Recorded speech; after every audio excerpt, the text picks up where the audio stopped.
Say mo Paulo, Kimi, inurot at inokray ni Regine. Baka nakita mo na, ayaw mo lang tingnan. I've seen a lot of change, been through a lot of pain. Some things are not the same as they were a year ago, but all will be okay. I move on each and every day. The past. Naku, bongga nga talaga si Kim Chiu. Very emotional siya sa kanyang birthday greeting para kay Ogie Alcacid at sa kanyang personal wish na rin. Sa episode ng It's Showtime, nagkaroon ng short program na dedicated para i-celebrate ang birthday ni Ogie.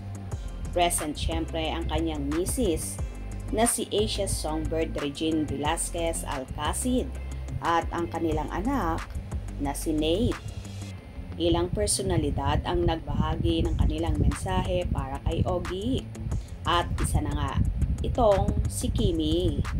Nagpasalamat siya sa inspirasyong dala ni Ogie, lalo na noong magpasikat, kung saan naging magkakagrupo sila at pinangalanan ang kanilang team na Faith Over Fear.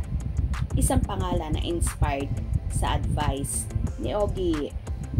Nasabi nga ni Kim na hanga siya sa pagmamahalan ni Ogie at Regine. Say niya, tsaka gusto ko talagang nakikinig ng love story nyo ni Ate Reg. Kasi lagi kang umiiyak. Tapos, pag tinatanong ko naman si Ate Reg, naiiyak din siya sa sobra niyong mahal ang isa't isa. Sana, one day, meron din akong ganun.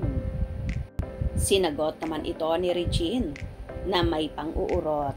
Say niya, pwede ba akong magsabi? Baka Kim meron na. Hindi sa hindi mo nakikita. Ayaw mo lang tingnan. Marami namang netizens at mga fanay ni Kim ang nag-react at nang urot na baka si Paulo Abilino daw ang tinutukoy ni Ate Reg. Kalorki ha. Marami rin ang humanga sa pagiging sincere ni Kim sa kanyang pagbati. Ang bongga. Deserve naman talaga nating lahat sumaya no.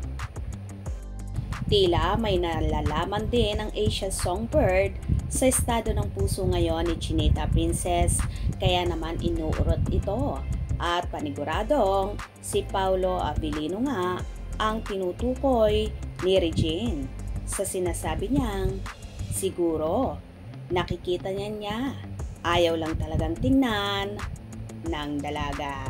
Ano, sa palagay nyo, si Paulo nga ba yun? Hope you enjoyed.